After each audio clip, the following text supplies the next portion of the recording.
maybe I ought to apologize to Edwina in person, but I'll tell you, Viki, I don't think I could stand being in the same room with her. I think I'd probably slap her in the face again. Well, we certainly don't need that, do we? No. What's the matter with you? You seem so far away.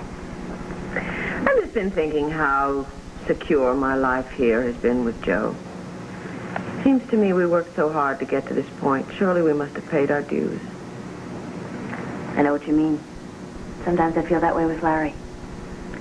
It's like coming home, and everything that went before it was nothing but a bad dream. Okay, honey. You know, when Kevin was born, and he was healthy, I felt that I was so blessed. It was the happiest day of my life. And now they want to take me away from him. I really don't quite understand how all this could have happened. How could I have been so naive to think that I was special, to think that nothing bad would ever happen to me again? Well, ladies, we have company. Oh, hello, Will. Hello, Viki. Hello, Will. Karen. Stay for dinner? Well, if you twist my arm. Consider it done. Dinner, the magic word. I dimly remember taking, I think it was a roast beef out of the freezer this morning. I better get home and fix it. My family won't get fed until midnight. Come on, I'll walk down. No. You stay here and you relax with Joe and Will, and I will call you later. Okay? Take care. Bye-bye. Bye. Night, Karen. Night, Joe. Night. Well, then, to what do we owe this visit? Well, I wanted to know how you're doing. Joe sent for you. Well, I thought you and Will might like to have a little talk. No, thank you, I wouldn't. I am sick to death of talking about myself. I've done nothing else for the past 5 weeks, and quite frankly, it bores me. Viki, the last thing I'd want to do is pressure you. First of all, there was Nikki Smith. A question of whether or not she was back. And then we decided that that was a hoax. So the question I had to answer was, who hates me enough to do this to me? And the answer, of course, is Marco. But Marco is dead. And Nikki is still around. All I do is ask myself the same questions over and over and over again. And there aren't any answers. I don't have them. They're not in me. They're somewhere out there. So I really don't want to talk, and I don't want to take any tranquilizers. I want to find out who killed Marco Dane. Because his killer is running around free, and I'm on trial for murder.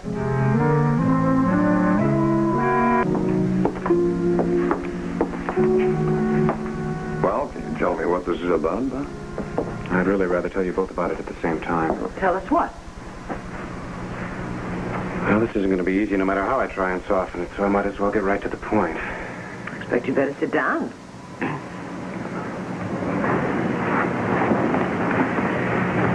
I'm sure you both realize that the trial is going against us. Frankly, we're in very bad shape. Well, we know that. Just what do we do about it? Well, one thing is clear. We can't continue the same course of action that we have been taking. Now, Paul Martin and I have been discussing 2 options, and believe me, we wouldn't be proposing them if we didn't feel it were absolutely necessary. I see. And what are they? The first option is to put Viki on the witness stand tomorrow and for you to come clean with everything that you know about Tina and Marco. Now, that is the option that both Paul and I recommend. That is not an option. It never was, and it never will be. Viki, if you tie our hands like that, then the only other course of action we have is to change your plea. To what? Not guilty by reason of insanity. We'll take the position that Viki killed Marco while she was suffering from a multiple personality disorder, which caused her to become Nikki Smith. Now, I realize that that is not an easy solution, but at this point, it's your only hope.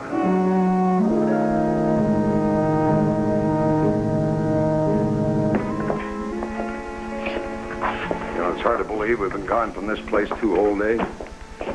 Has it really been only a month since this trial began? Just about. I feel like I've been here about a year. Well, it'll be over soon. Oh, well, the Chronicle thinks so, too. DA confident as massage parlor murder nears wrap-up. Come on, Suzette. Why read that garbage? Oh, Joe, come on. Does it really matter what Edwina Lewis writes at this point? No, I guess it doesn't. Can I get you coffee? Yes, that'd be very nice, thank you. Okay, be right back. Listen, I'll go with you, Joe. Be right back.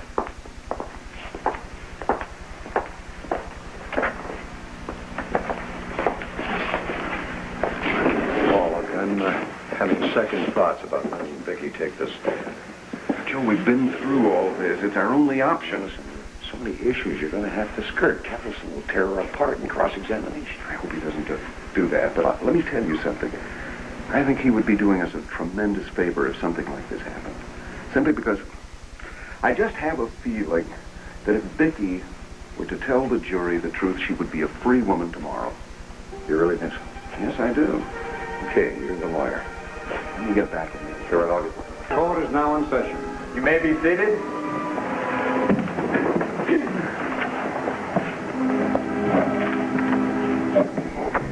Raring to go, Herb? It shows, does it? And how? It's the moment I've been looking forward to since this trial began. Getting Viki Riley on cross-examination.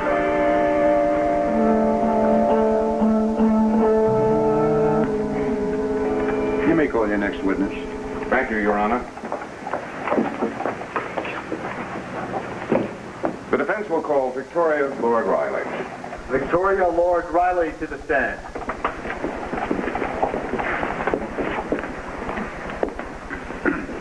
In the case now in hearing, do you swear to tell the truth, the whole truth, and nothing but the truth, so help you God? I do. Be seated.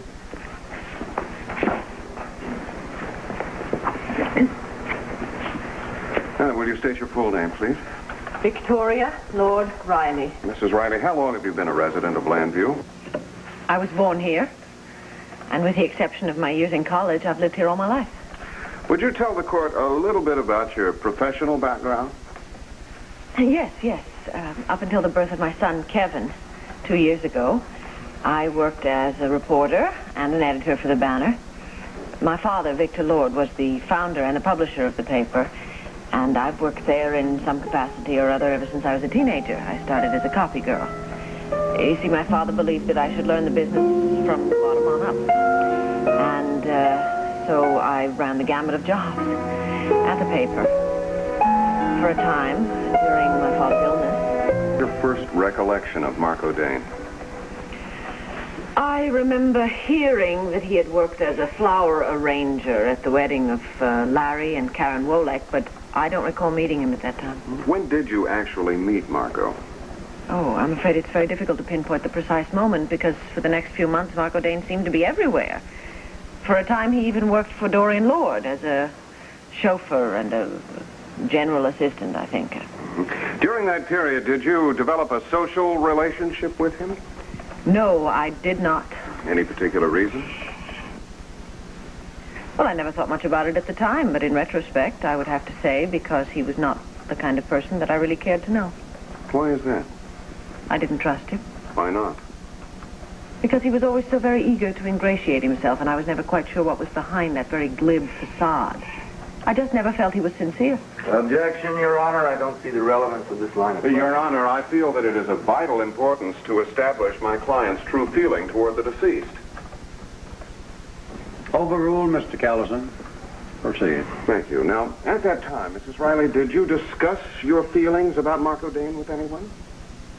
No, I mean, I didn't feel strongly enough about him one way or another to discuss him, but I was aware certain people found him charming. I never could understand that. So, when Marco Dane first moved to Llanview, what were your feelings toward him? Well, those of indifference, I suppose.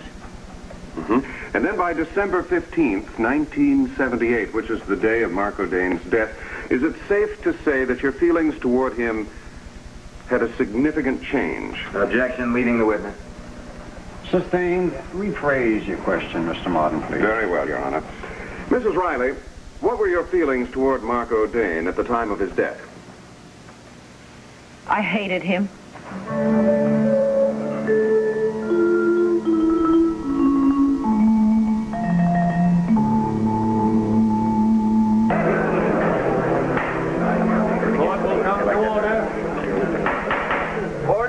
Order in the court. Mr. Martin. Mr. Martin. You may proceed. Your Honor, In view of some material information which I've just received, I wonder if it would be possible for you to grant us a 10-minute recess so that I can confer with my co-counsel. Very well.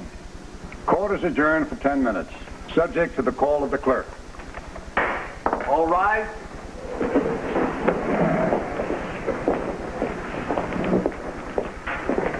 Okay, Karen, let's talk. Well, why did you go Look, with what's going him? on? Please, you two stay here with Bob. Karen and I have to talk alone. Do you have any idea what's happening? I have no idea at all, Mrs. Craig. I'm just as puzzled as you are.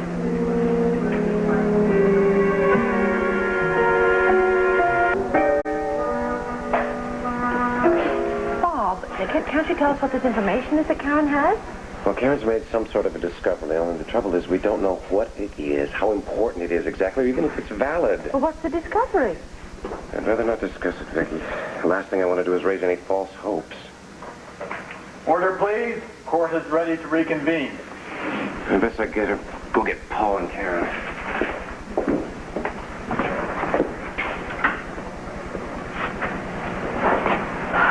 All rise. Be seated.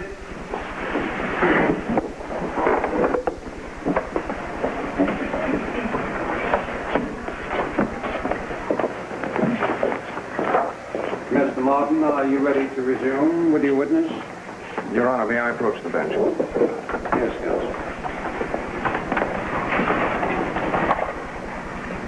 Look, Your Honor, in view of some very substantial evidence that I think I'm getting, I would like to request that the court recess for 2 hours so that I may more carefully peruse the information. Very well, counsel. I will grant your request. Court will adjourn once more and reconvene in 2 hours. All rise. Come on, Bob. Let's go. I'll talk to you. Do you have a minute? It looks like I've got 2 hours. What on earth is going on? I wish to hell I knew. Marco had me completely trapped. I know what you must think of me, but I just couldn't go to Larry. And we are not here to judge you. Karen, how long did this go on? It went on for a few months. God, seems like years. It went on until Viki caught me in the lobby of the Wallington Hotel, me and Marco and a John. Excuse me, I mean a man. And she caught the man giving Marco money before we went upstairs in the elevator. You mean she actually confronted you with it? Yes, she'd seen me several times in the lobby of the Wallington Hotel. Her friend Irene, Tina's mother, was staying there. She was ill at the time, and Viki was visiting her. What happened when Vicky asked you about it? Oh, I denied that I was hooking for... Sorry. That I was working for her. Here. It was particularly painful that Viki discovered me because I look up to Viki a great deal. And you see, I started to feel, well, almost grateful.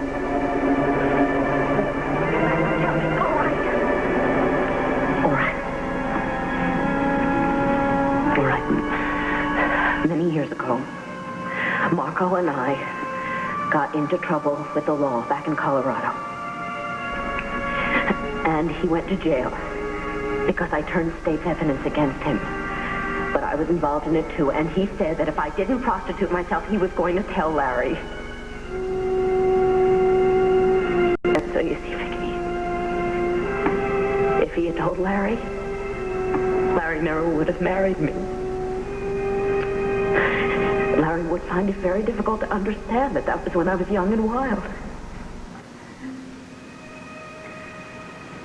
This is unbelievable. Marco forcing you to do that? Oh, it's despicable. Yes, and he's also very mean, and I know that he could hurt me, and he would, and that's why I haven't been able to break away. But you've got to believe that I've tried, Viki. I really have tried. Oh, yes, I believe you. Sure, I believe you. You just haven't had the power. The only person who can deal with this is somebody who has more power than Marco. Somebody like my husband. Joe could handle it, I'm sure of that. No, Viki. Viki, you can't tell Joe. You can't tell anyone. You can't.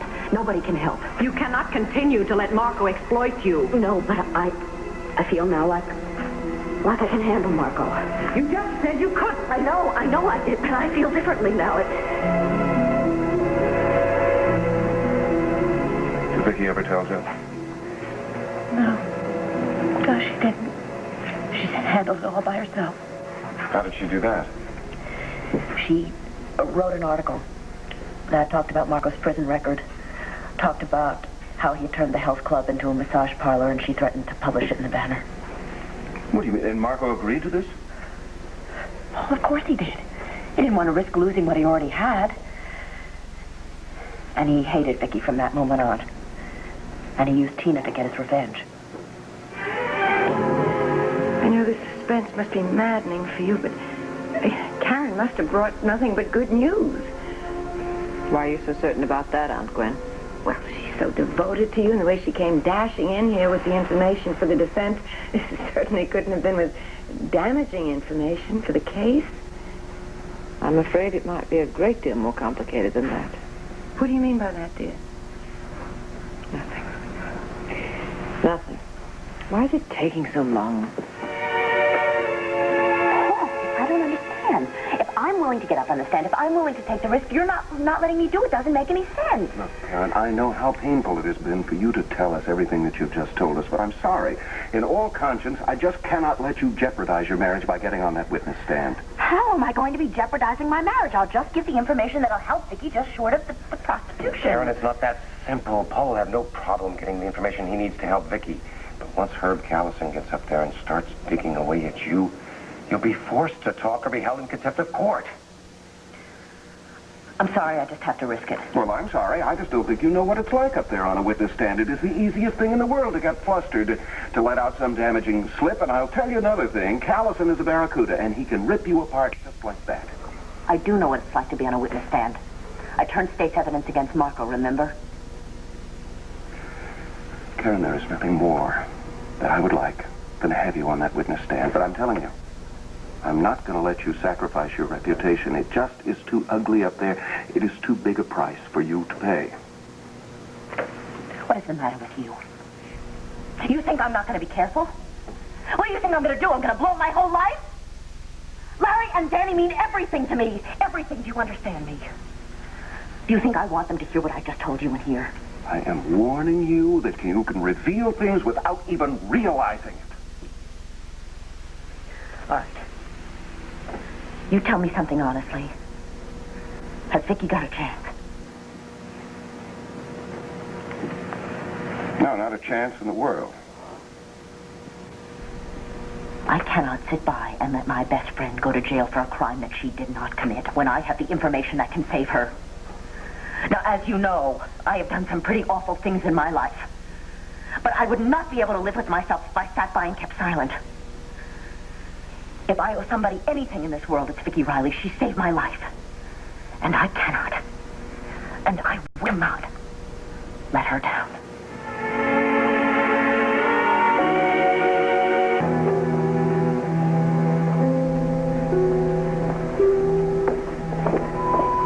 All right. Be seated. This court will come to order.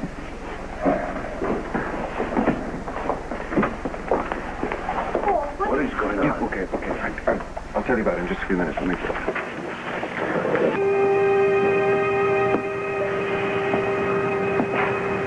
Your Honor, I'd like to request that the defense be allowed to postpone Mrs. Riley's testimony. We would like to call a new witness instead. Your request is granted, counsel. Thank you very much.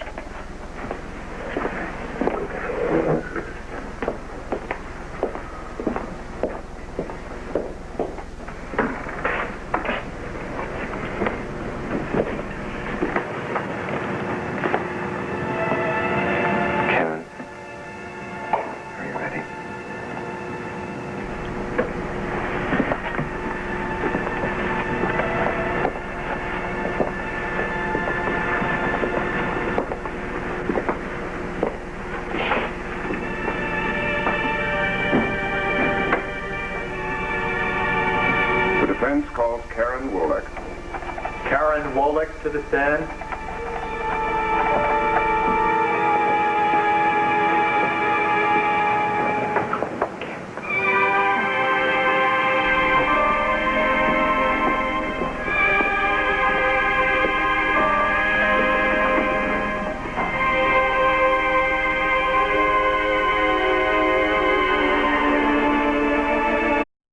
I fully intend to sue Karen Wolek for slander. Now, will you forget about Karen Wolek for just a minute? What do you mean, forget about her? I have my good name to think of, my reputation, not to mention the image my son must have of me. Talbot, if Karen Wolek has been lying through her teeth on the witness stand, you can be sure she'll get hers.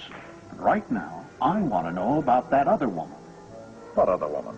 The one lying in Llanview Hospital in a coma, Katrina Carr.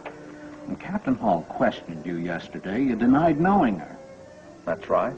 I don't know her, and I have never known her. I don't believe you. And for your information, Captain Hall didn't either. That's tough. They can't prove a thing about me and Katrina Carr. Now look, Talbot, you can do your stonewalling act in front of the police if you want to, but when you do it with me, you're just defeating your own purposes. You and I are old friends, remember? I happen to know your predilection for younger women. All right. So I met Katrina Carr somewhere in my travels. What does that prove? Well, it may not prove a damn thing, but I want to know where and under what circumstances you met her, and I want to know what, if anything, ever transpired between the two of you. Now, we have to be prepared for whatever happens when we go back into that courtroom. Let me see if I've got this straight. You met Katrina Carr through Marco Dane. She was one of his girls. Yes, that's right. And you're sure that you never had anything to do with her personally? You were never intimate? I hardly think that's the kind of thing I could forget. With all due respect, Talbot, I think you've forgotten more of them than you remember. Katrina was hooked on drugs. For that reason alone, I could hardly have anything to do with her. I met her in Marco's health club, and that's that. All right, you don't have to be short with me, Talbot. I'm trying to help you. I thought you were anxious to get back to the courtroom. I am, but with a trial in progress, it's a little difficult for you and me to converse there. Now, we know Callison is going to question the Wolek woman in depth, and I want to know what else she's going to reveal on that witness stand. Well, how the hell should I know? The woman's a pathological liar. But believe me, after the DA has finished cutting her down to size, she'll be so discredited no one will believe a word she said. And what if Callison doesn't discredit her? Then I'll take the stand and do it myself. I don't like it, Talbot. You don't like what? I just don't like the smell of this whole business. Now, either there's something that you haven't told me. I have told you everything there is to tell. Talbot, I am an attorney, not a private detective. I'm accustomed to being given the facts, not having to root them out. Now, may I remind you that if you are in this mess deeper than you've admitted, the only way that I can help you is for you to tell me everything. And I mean everything. Now, shall we begin again? Never mind, don't say a word. Good morning, gentlemen. Well, how are you this morning, Captain? Oh, I'm just fine, Mr. Price, just fine. Well, Mr. Huddleston, I was over at your office. They told me I might find you here. What is it now, Captain Hall? Wonder if you'd mind coming down to headquarters with me for a minute. I answered all your questions yesterday. May I ask what this is about, Captain? Yes, there was a witness to the beating of Katrina Carr. I have already told you. Just a minute, Talbot. I take it you want to place Mr. Huddleston in a lineup. A lineup? That's about the size of it, yes. Well, Em, he can't do that, can he? Talbot, we have nothing to fear, and therefore nothing to lose by cooperating. You have a very good attorney, Mr. Huddleston. Thank you. Shall we go?